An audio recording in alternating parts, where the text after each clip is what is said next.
The spotlight hits. Matthew Thorne, CEO of Vanguard Solutions, smiles for the cameras, his hand on the podium at New York's most exclusive gala. He's the image of success. But in the shadows, two men watch. Two men who just flew 4,000 miles. Two men who know Matthew's pregnant wife, Evelyn, didn't just go on a trip. She vanished. And tonight, in front of the world's elite, they've returned to find out why and to make him pay. This isn't a story about a missing person. It's an execution. The air in penthouse 12B at the Chamberlain was always still. It wasn't a peaceful still.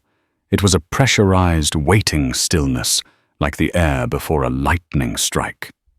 The scent was a carefully curated blend of Le Labo's Santal 26, which Matthew Thorne insisted on, and the faint citrusy tang of the prenatal vitamins Evelyn Vance Thorne now took every morning.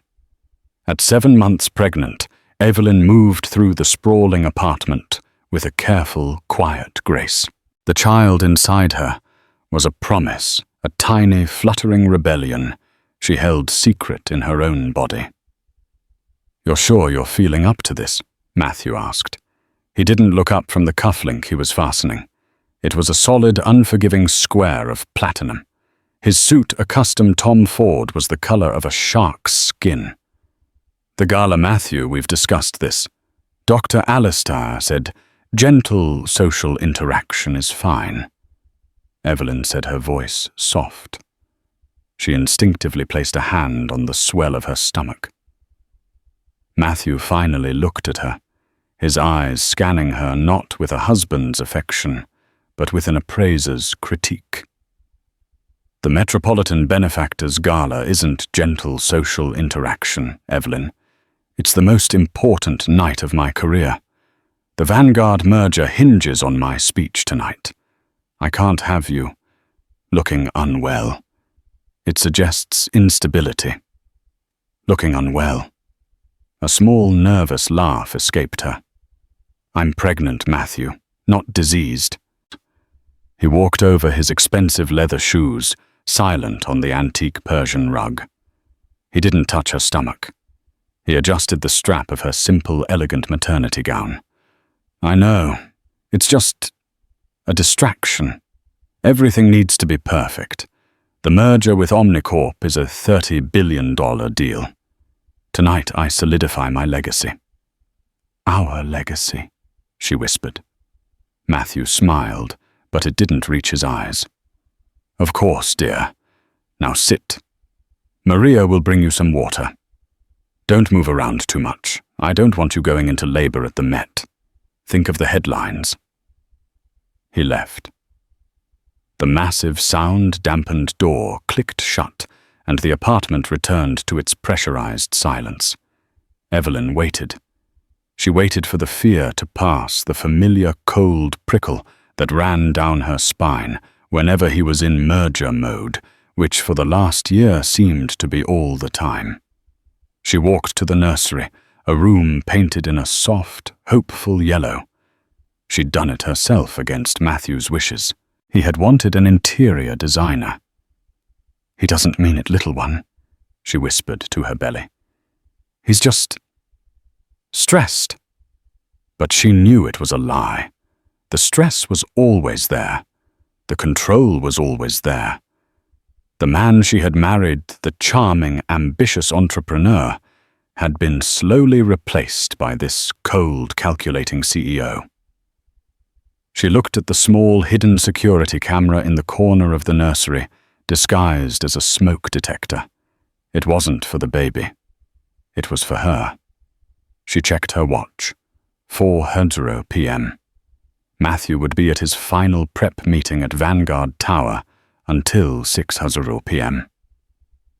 The gala started at 8:00 p.m. She had a window. She went to her closet, a room the size of a studio apartment, filled with clothes she no longer cared about. Behind a false panel at the back where her ski gear was stored was a small lead-lined box. Inside was a single, nondescript burner phone. She powered it on. One new message. It wasn't a text. It was a single cryptic check-in on a secure app. Signal checkmate active, awaiting new coordinate. This was her weekly check-in with her brothers, Kian and Liam. The two people Matthew believed were roughneck security contractors she was estranged from. He had no idea.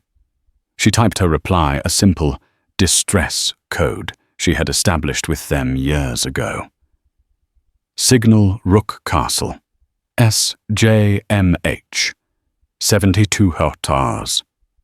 Rook Castle meant she was being moved against her will. SJMH was St. Jude's Mercy Hospital, the place she was registered to give birth. 72 hours was the window. She sent the message, deleted it, and powered down the phone, her heart hammering against her ribs. She didn't know what Matthew was planning, but she knew the gala and the merger were his focus. And she knew with a chilling certainty that he saw her and their unborn child as a liability to that perfect legacy. At 6:30 p.m., Maria, the housekeeper, came in. "Mrs. Thorne, Mr. Thorne's car is on its way. He said you are to be ready in 10 minutes. "Thank you, Maria," Evelyn said, her voice shaking slightly. I just need a moment." "Are you all right, ma'am?" Maria asked, her brow furrowed with genuine concern. Evelyn gave her a weak smile. "Just pregnancy jitters. I'll be right out." Maria nodded and left. Evelyn went to the bedroom. She looked at the simple, elegant dress Matthew had laid out for her. She looked at the diamond necklace in the open box, a gala-appropriate piece he had selected. And then she made a choice. She walked into the master bathroom, a cavern of Italian marble. She turned on the shower, the water hissing as it hit the glass. She left it running. She went back to the bedroom, pulled the burner phone from her robe pocket. She hadn't put it back and slipped it into the lining of her purse. She then walked to the service elevator, the one the catering staff and Maria used. She didn't take a coat.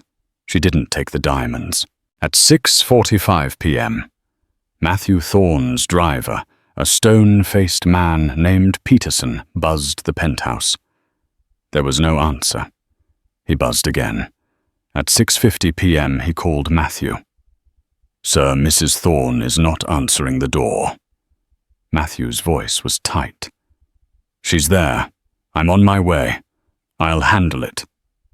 He arrived at the penthouse at 7:00 p.m., his face a mask of thunder. "Evelyn!" he called out, his voice echoing. The apartment was silent save for the hiss of the shower. "Evelyn! This is not the night for games!" he yelled. He stalked to the bathroom. The room was thick with steam, but it was empty. He turned off the water, his fury palpable. "Maria!" The housekeeper ran in, wringing her hands. "Sir, I don't know. She was here." She said she was getting ready. Matthew looked around.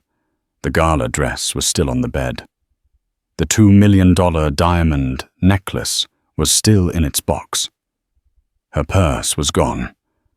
Her main cell phone was on the nightstand, right where he'd told her to leave it. But Evelyn was gone. He ran to the service elevator. The indicator showed it was on the ground floor. "Seal the building," he hissed into his own phone, not to the police, but to his head of security. "No one in or out. Check the cameras. Find her." He looked at the open door of the nursery, the soft yellow a mockery. "You will not ruin this for me, Evelyn," he whispered to the empty room. "You will not." He smoothed his Tom Ford suit. He picked up his phone and with a chillingly steady hand dialed 911. "My wife," he said, his voice breaking with practiced, perfect anguish. She's gone. My pregnant wife. has vanished. The 2 weeks that followed were a masterclass in public relations. Matthew Thorne played the role of the shattered, grieving husband with Emmy-worthy precision. The official narrative, deftly crafted by his $2,000 an hour crisis PR team, was simple and tragic. Evelyn, suffering from prenatal depression and anxiety, had a fugue state and wandered off. She wasn't herself, Matthew said in a tearful, exclusive interview with Diana Sawyer. He sat in the beige and grey living room, the camera carefully framed to show a single framed photo of a smiling Evelyn on the mantel. The pressure, the baby. I just want her home. I just want my wife and my baby home safe. The public ate it up. The billionaire's tragic search dominated the news cycle. A $1 million reward was offered. The NYPD, led by the media-hungry Detective Riley, gave daily press conferences. "We are pursuing all leads," Riley said, his jaw set. "Mr. Thorne has been nothing but cooperative. Our current working theory is that Mrs. Thorne, in a state of distress, left of her own accord. We are treating this as a high-priority missing persons case." But behind the scenes, in the sterile quiet of the 19th Precinct, Detective Sam Miller, Riley's partner, wasn't buying it. Miller was a coffee and case files kind of cop, a 20-year veteran who had seen too many perfect husbands. He sat in the file room, watching the Diana Sawyer interview on a small, grainy TV. "He's good," Miller muttered to himself. "Good? The man's heartbroken," Riley said, walking in and grabbing a donut. "No, he's good," Miller repeated. "Look at his eyes. He's reading a script.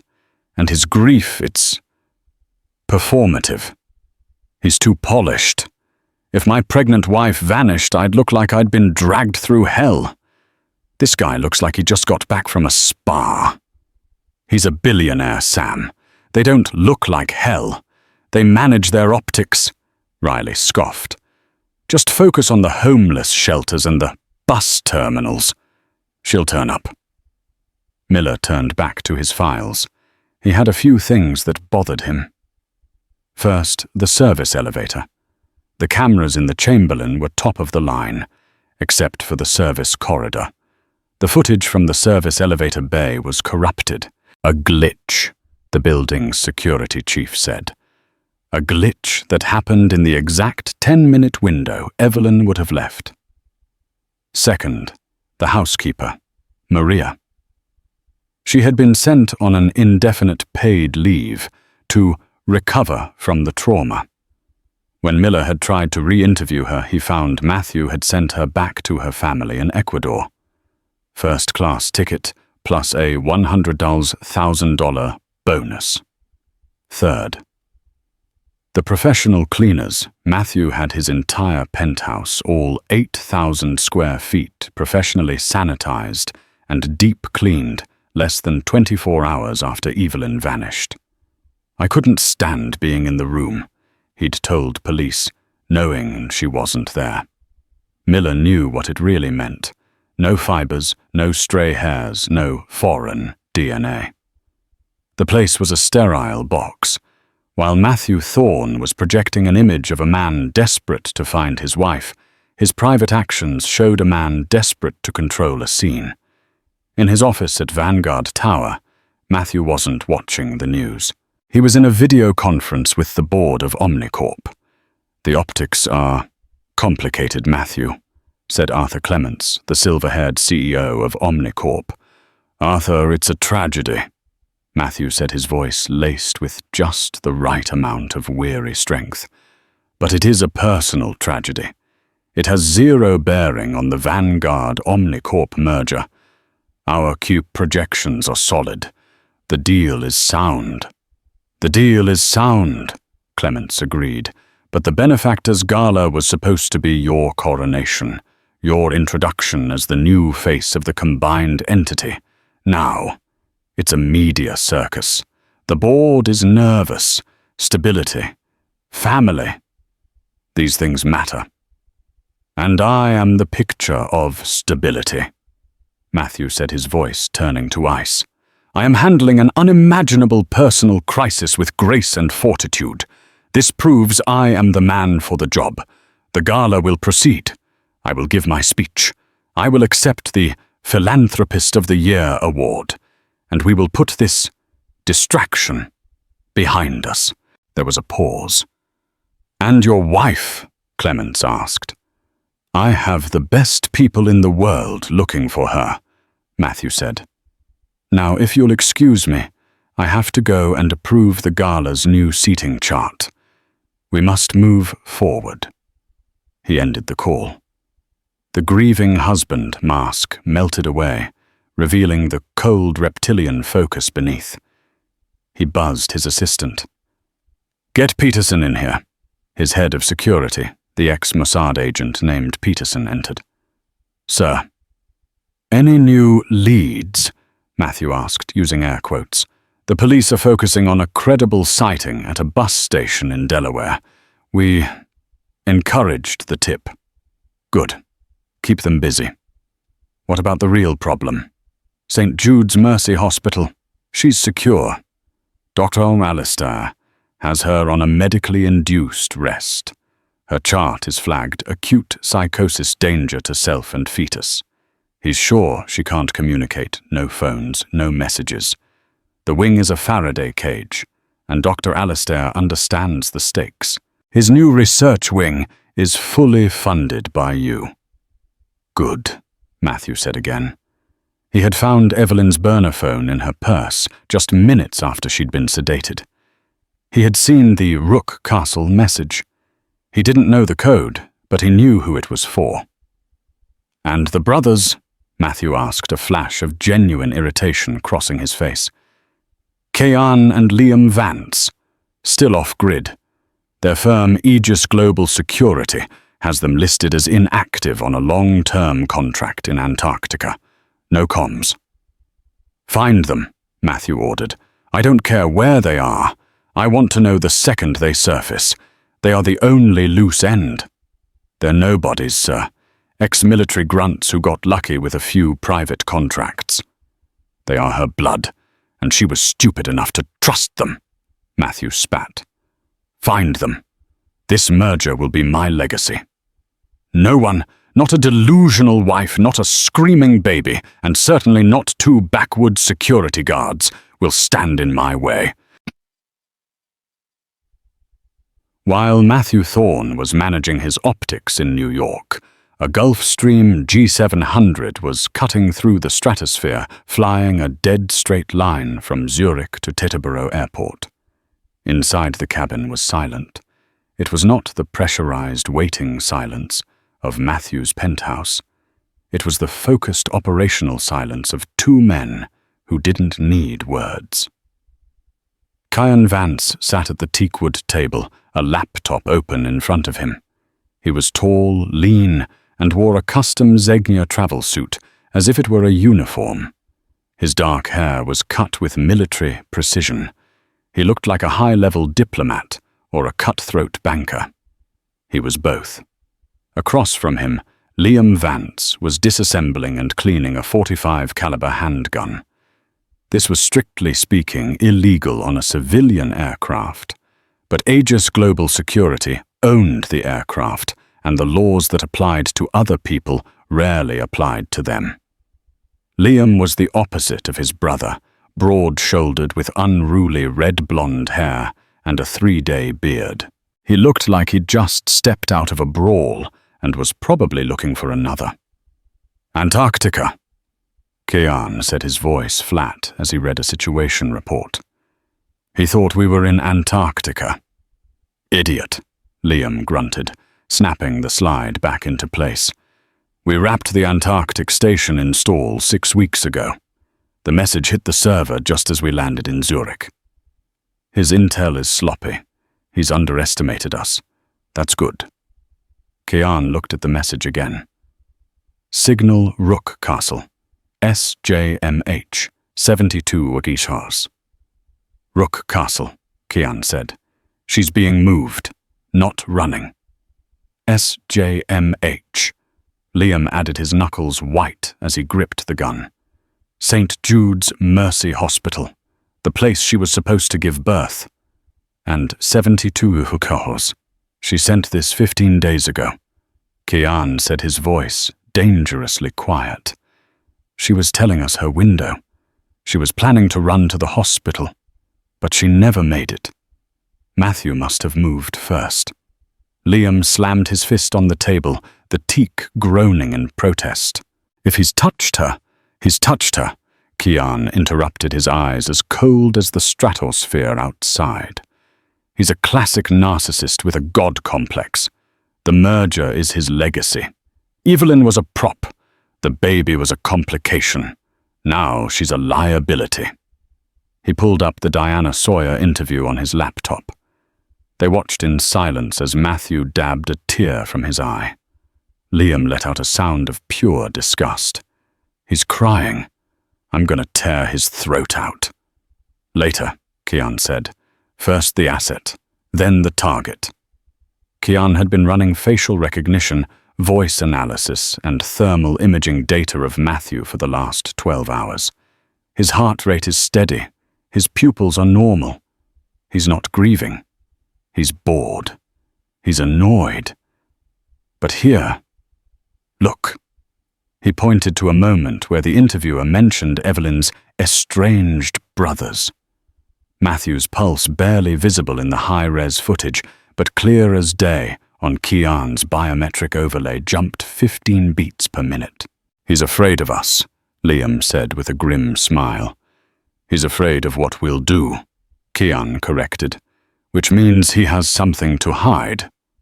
The Gulf Stream touched down at Teterboro just as the sun was setting. They didn't pass through customs. A black armored Audi A8 was waiting on the tarmac. Within 30 minutes, they were cutting through traffic heading into Manhattan. Their first stop was not the police. Their first stop was the Chamberlain. They didn't go to the front door. They walked down the alley to the service entrance. Kian tapped on his tablet. The magnetic lock on the door buzzed open. They walked into the service corridor. He corrupted the footage, Liam noted, looking at the camera. He did, Kian said. He knelt, plugging a small device from his pocket into the camera's network port. But he's an amateur. He corrupted the file directory. He didn't wipe the source data from the server's cache. He tapped on his tablet. A few seconds later, grainy footage filled the screen. It showed Evelyn at 6:48 p.m., 15 days ago. She looked terrified, her hand on her belly. She got into the service elevator. The doors closed. 2 minutes later, the elevator returned. 2 men, not in building uniforms, stepped out. They were large. Peterson Matthews' security head was one of them. The other was a stranger. They walked up the stairs toward the penthouse. 10 minutes later, the elevator doors opened again. The 2 men were back. They were carrying a large, rolled-up Persian rug. It was heavy, and there was a distinct, human-sized lump in it. Liam's breath hitched. Kian! Kian didn't flinch. He just zoomed in. She's not in the rug. How do you know? Look, Peterson is carrying the heavy end, but he's carrying it low. Evelyn is 7 months pregnant. The center of gravity would be higher near her torso. This is a dead weight carry low to the ground. They're moving something else. Furniture. A body. Evelyn. No. Look at her purse. She's carrying the burner. She sent the Rook Castle message, which means she knew she was being moved. She didn't fight. She was captured. Kian's mind was racing. This is misdirection. This is what Matthew wanted security to find if they ever dug deep. He's framing himself for a murder he didn't commit. What the hell are you talking about? Liam exploded. Think, Kian snapped. If you're a billionaire trying to make a pregnant wife disappear, you don't have her wander off. That's messy, unpredictable. You control her. You commit her. Acute psychosis. Danger to self. He has her in a hospital, Liam. He has her at St. Jude's. The realization hit Liam like a physical blow. SJMH, he has her locked up.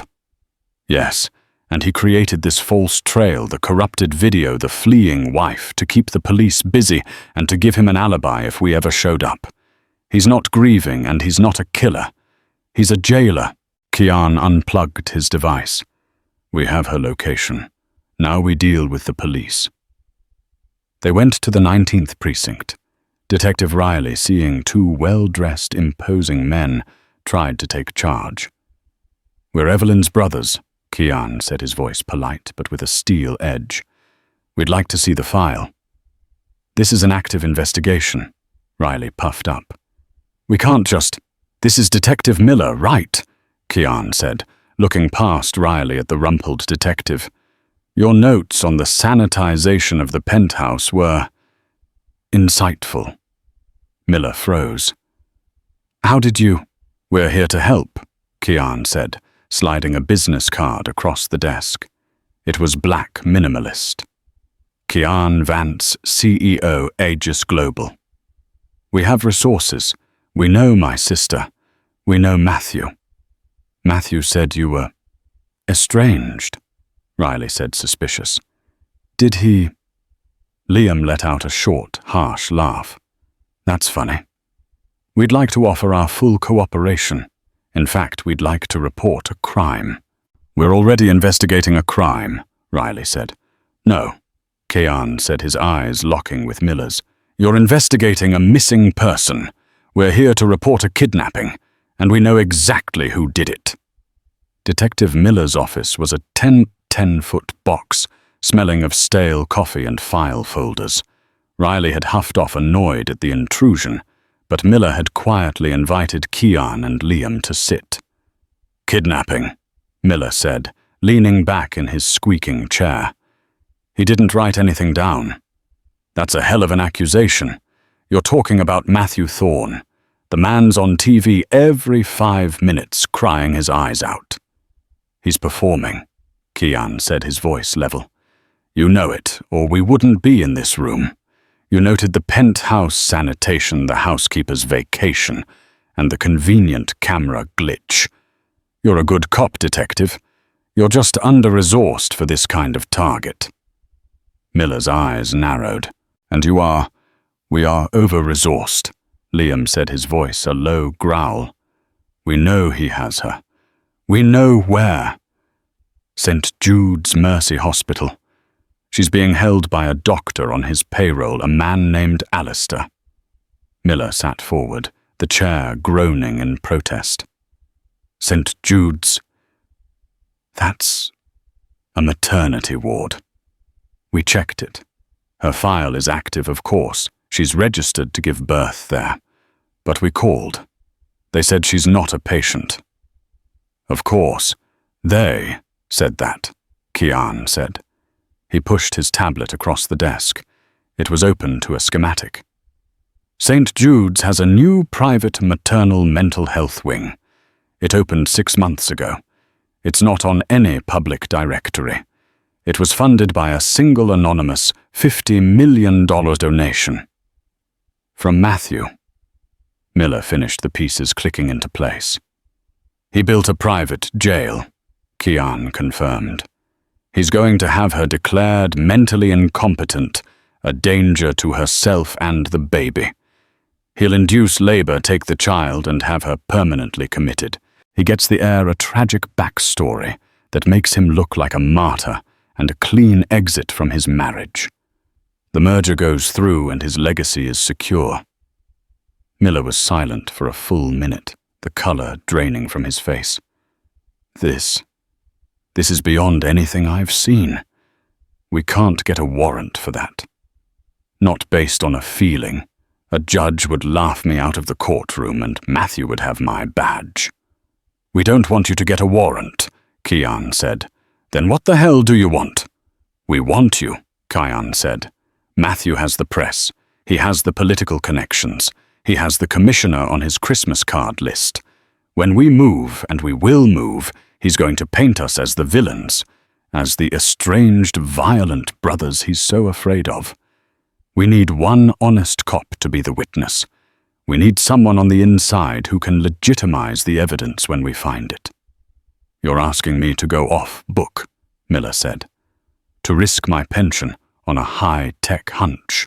We're asking you to save a pregnant woman and her child from a monster, Liam corrected. This isn't about your pension.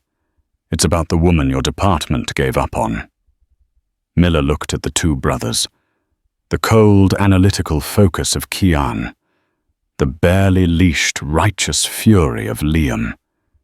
They were, he realized, a perfect weapon. "What's your window?"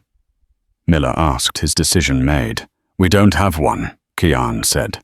"Matthew's Gala is tomorrow night. The Philanthropist of the Year award. The Omnicorp merger announcement. He's not going to risk Evelyn being a loose end. He'll make his move on her tonight or tomorrow." "He's giving his speech at 9 p.m., Miller said, glancing at a citywide events calendar on his wall. "The Met, the entire city's elite, will be there." "Then we have to get to her before that," Kian said, standing up. "He'll be distracted. His security will be focused on the event. How are you going to get into a private sealed $50 million psych ward?" Miller asked. A thin, dangerous smile touched Kian's lips. "We own the company that designed its security protocols. Matthew thought he was buying the best. What he really bought was a back door." Just do me a favor," Miller said, rubbing his temples. "Try not to break too many laws. And don't kill him, not until I've got the cuffs on him." "We make no promises," Liam said, turning and walking out. Kian paused at the door. "One more thing, Detective. That credible sighting in Delaware, the one Riley is chasing, it's a ghost. Matthew's team planted it. While your boss is eating donuts on a wild goose chase, you'll be the only one in a position to do what's right." He left Miller alone in the office. The detective looked at his empty coffee cup, then at the tablet Kian had left behind. On the screen was a live thermal imaging feed of the private wing at St. Jude's. "My God," Miller whispered, "they've already got eyes inside." The new wing at St. Jude's was a monument to minimalist oppressive luxury. It was all pale woods, soft, indirect lighting and sound-dampening panels. It looked more like a Scandinavian spa than a hospital, but the doors had no handles on the inside, and the windows were 3-inch thick polycarbonate that looked out onto a concrete serenity garden, surrounded by a 20-foot wall. Evelyn sat on the edge of the bed. She was no longer Evelyn Vance Thorne. On her chart, she was Jane Doe 1101, a patient suffering from severe perinatal psychosis with delusional episodes. They hadn't hurt her. It was far more insidious than that. They were drowning her in care.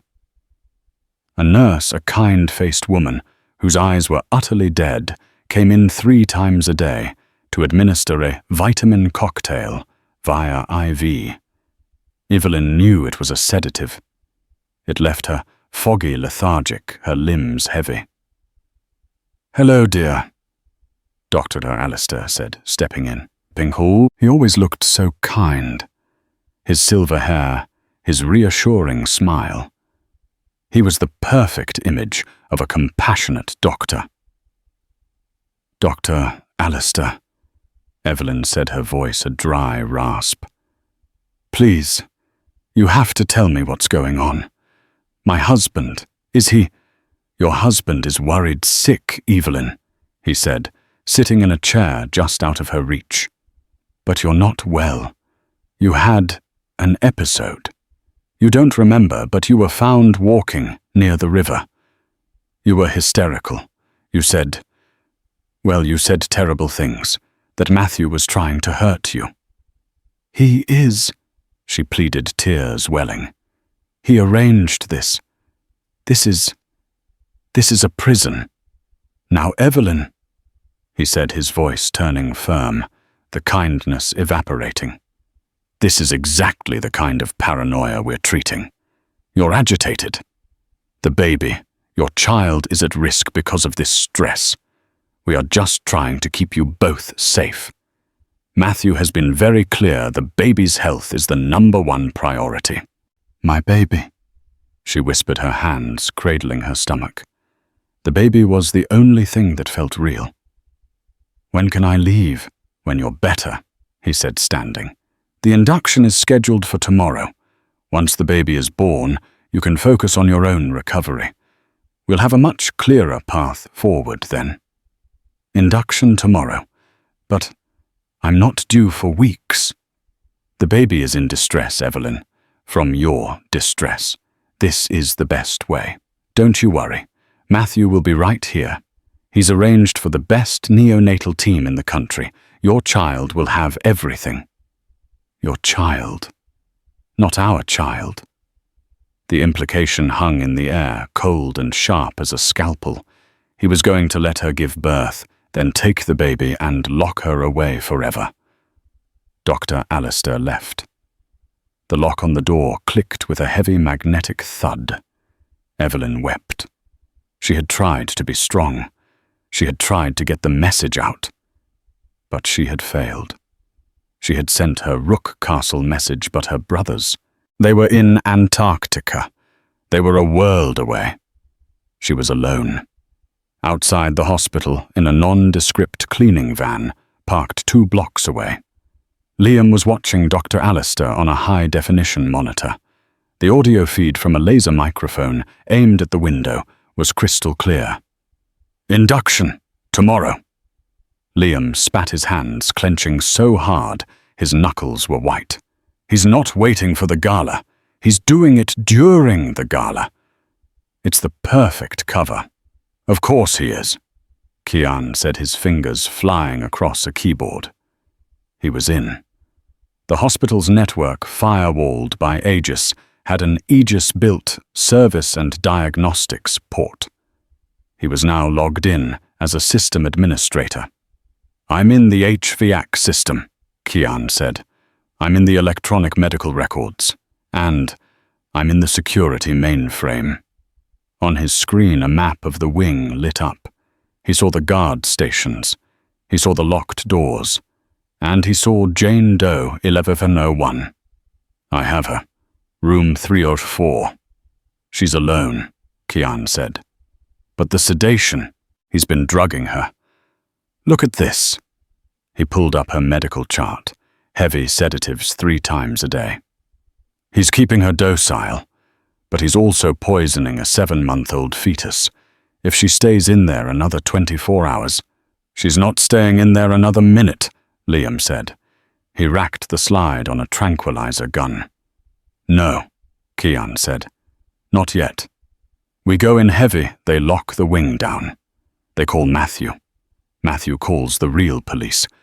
We get arrested, and Evelyn is lost for good. We have to be smarter. We have to be surgical. Surgical, Kian. They are going to forcibly take her baby tomorrow. Which means we have time. Kian said, his voice still unnervingly calm. We're not going in, he is. Kian pointed to his other screen. It was a live feed of Detective Miller sitting in his unmarked car at the end of the block. We just gave Miller the evidence, Kian said. Dr. Alistair's recorded conversation, the Jane Doe file, the illegal non-consensual sedation schedule. It's not a hunch anymore. It's a felony. He's on his way. He's going to go in the front door with his badge.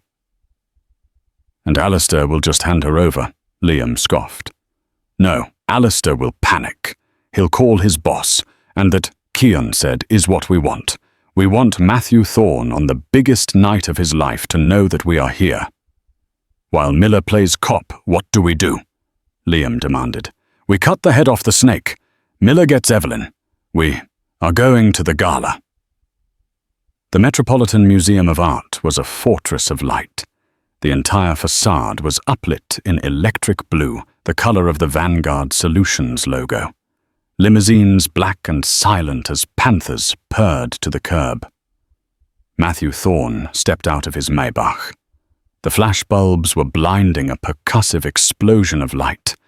He wasn't wearing his grieving husband mask.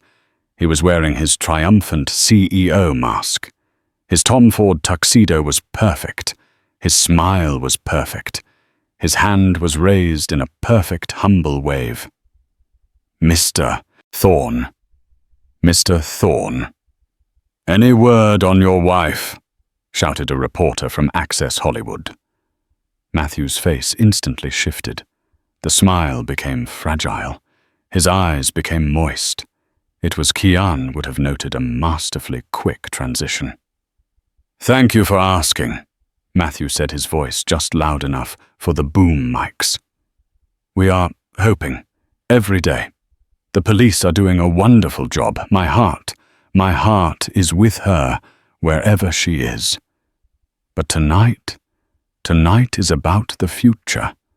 It's about the 100 million we're pledging to children's literacy. We must move forward. For the children." The press corps melted. He was noble. He was strong. He was tragic. He walked up the steps, a sea of billionaires and celebrities parting to let him pass. "Matthew, wonderful to see you," said Arthur Clements, the Omnicorp CEO, shaking his hand. "Arthur, a great night for the future," Matthew replied. "Indeed. I'm glad. Well, I'm glad you could make it. How are you holding up? One day at a time, Arthur. But Vanguard is strong." He was untouchable. He was at the absolute peak of his power.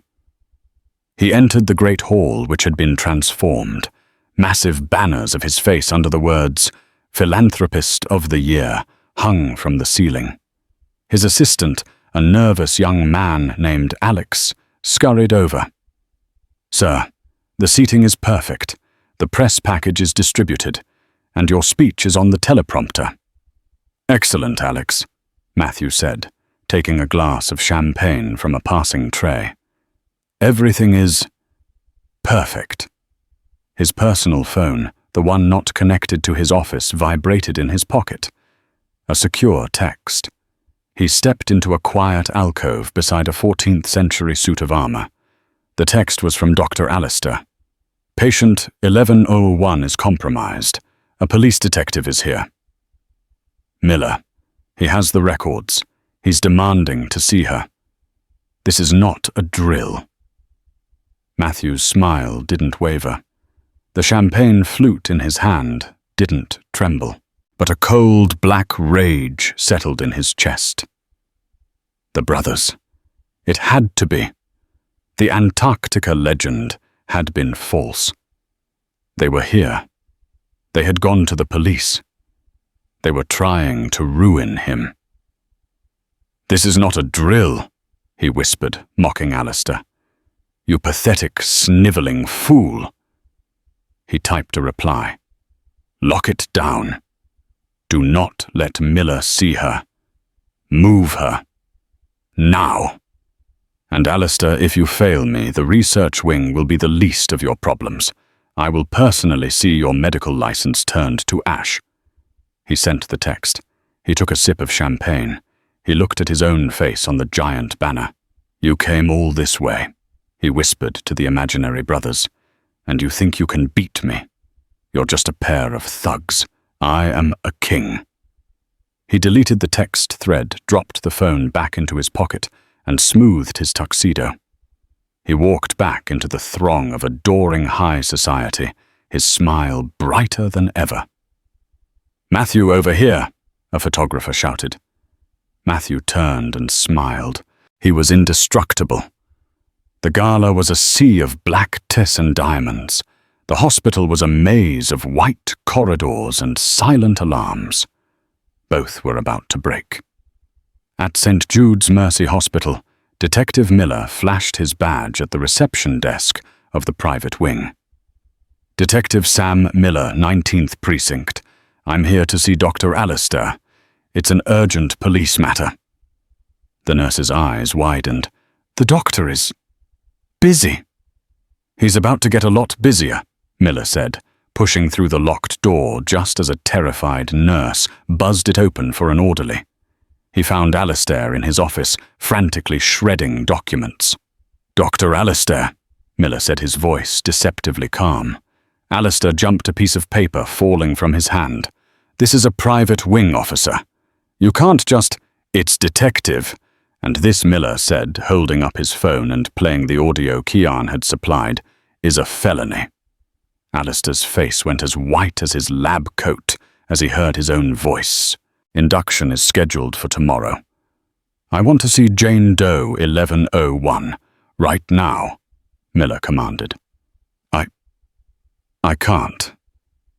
"Patient doctor, you have 30 seconds to open her door, or I'm adding obstructing a police investigation to kidnapping and conspiracy to commit bodily harm. Your choice." Alistair, shaking, fumbled for his keycard. She's being moved to a more secure room, for her own safety." "You mean you're hiding the evidence?" Miller snapped. He pushed Alistair down the hall. But as they turned the corner, they saw a scene of pure chaos. Two of Matthew's private security guards men, Miller recognized from the gala detail, were on the floor, groaning.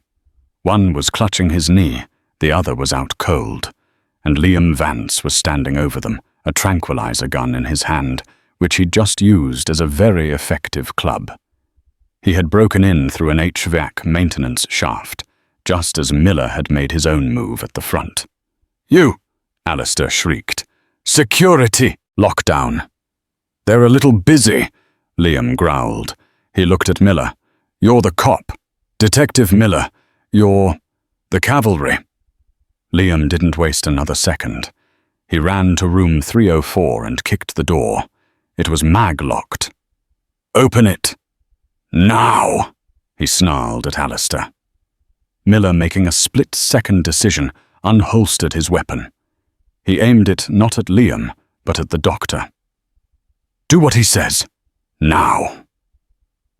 Alistair, trapped between a furious ex-military operator and an armed detective, swiped his card.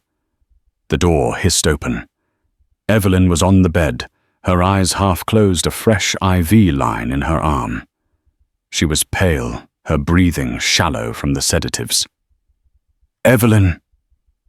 Liam's voice, which had been a low roar, broke. He rushed to her side, gently brushing the hair from her face. "Evelyn, it's me. It's Liam. I'm here." Her eyes fluttered. "Liam," she whispered, confused. "You're Antarctica. So cold." "I'm right here, Ellie. I've got at you." His voice was gentle, but his eyes were murderous. He looked at Alistair. "What did you give her?" "Just a mild sedative, to calm her." Liam ripped the chart from the wall. "This isn't a mild sedative. This is enough to put down a horse. You're killing her." He carefully, expertly ripped the IV from her arm. He looked at Miller. "We need an ambulance. A real one. Not one of his." Just then, Peterson Matthews, head of security, appeared at the end of the hall. He had abandoned the gala at his boss's first sign of trouble. He was large, he was fast, and he had his own gun out. "Step away from Mrs. Thorne," Peterson commanded. Miller raised his badge and weapon. "NYPD." "Drop your weapon," Peterson sneered. "I don't think so." He fired. At the Metropolitan Museum of Art, Kian Vance moved through the gala like smoke. He wore a rented tuxedo, his face an anonymous, handsome mask, among thousands. He had a small, discreet earpiece in. "Liam, what's your status?" he whispered, sipping a glass of water. "Static." "Then contact." "We have contact. Peterson is here." Shots fired. Kian's blood ran cold, but his face remained a mask of polite interest. He was in the AV balcony overlooking the Great Hall. The technicians, a local union crew, were watching the red carpet feed. "Excuse me," Kian said, flashing a laminated Vanguard event staff badge he'd printed in the van. "Mr. Thorne needs a different file loaded for the speech. He's making a last-minute change, a tribute to his wife." "Oh, Jesus," the tech said, his eyes tearing up. Wow, yeah, sure. What's the file?" "It's on this drive," Kian said, handing over a black USB stick. "It's time-coded. It needs to play exactly when he says the words, 'my family.'" "Can you handle that?" "Yeah, man, no problem. I'll just load it into the sequence." "Thank you," Kian said. "You're doing a good thing." Kian stepped back into the shadows of the balcony, overlooking the entire glittering event. Below Matthew Thorne was glad-handing the mayor. Kian's phone buzzed. A text from Liam. "She's safe." Miller took down Peterson. "Alistair is in cuffs. Ambulance is 2 men's out. Evelyn is groggy but safe." "We're clear." Kian let out a single, silent breath. The asset was secure. He sent a one-word reply. "Good." He then typed a second text to a number he had for Arthur Clements, the Omnicorp CEO, which he'd sourced from an Aegis database. "Mr. Clements, if you value your company, I suggest you watch your new partner's speech very, very closely. A friend of Evelyn." He put the phone away. Below, the lights dimmed. The host of the gala, a famous news anchor, was at the podium. And now, a man who has shown us the true meaning of grace under pressure. A man whose philanthropy is matched only by his strength. The Vanguard Solutions. Philanthropist of the Year. Please welcome Mr. Matthew Thorne.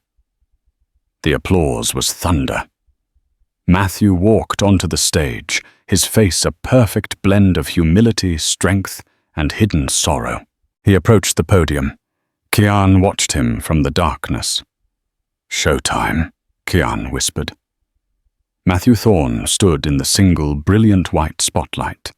He looked out at the sea of adoring faces, the bankers, the politicians, the celebrities. His entire world was here worshipping him. "Thank you," he began, his voice thick with emotion. "Thank you. I am humbled.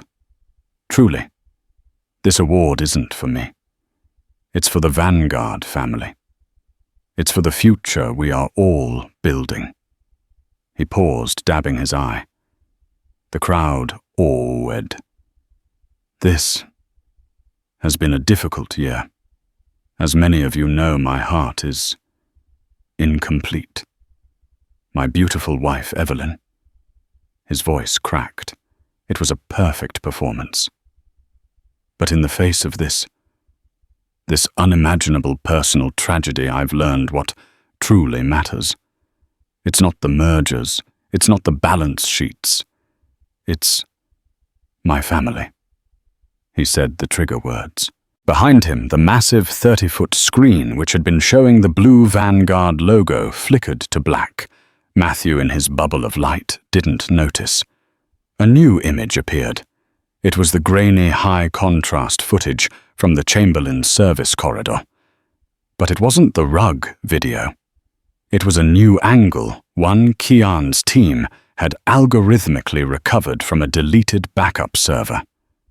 The video showed Evelyn clearly drugged, stumbling between Peterson and another guard.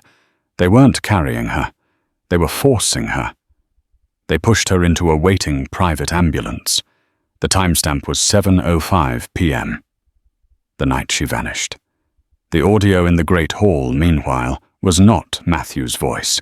It was Dr. Alistair's. "Induction is scheduled for tomorrow. Patient 1101 is compromised. We are just trying to keep you both safe."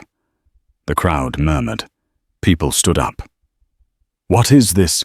Is this part of the speech?" Arthur Clements, the Omnicorp CEO, was on his feet, his face ashen. He had received Kian's text. Matthew, confused by the sudden change in the room, looked behind him. He saw the video. He saw his own men kidnapping his wife. His face for the first time showed not performance, but pure, unfiltered panic. That's not real," he stammered into the microphone. That's a fake, that's a deep fake." "It's not," a new voice said. Kian Vance stepped out of the shadows and onto the stage. He was calm, his hands in his pockets. He looked at the AV booth. "The next file, please." The screen changed again. It was a live feed from the front steps of the Met. An ambulance was parked, its lights flashing. Detective Miller was standing by the open doors. And Liam was gently helping Evelyn, wrapped in a blanket, onto a waiting gurney. She was awake. She was alive. She was safe. The crowd gasped. It was a collective, horrified sound. "That," Kian said. Taking the microphone from Matthew's limp hand, "is my sister Evelyn Vance Thorne, the woman he had declared psychotic and missing, the woman he just had illegally committed and sedated against her will, the woman he was planning to forcibly induce labor on just so he could steal her baby and close his precious merger." Kian turned to Matthew. The CEO was a statue, his mask finally completely shattered.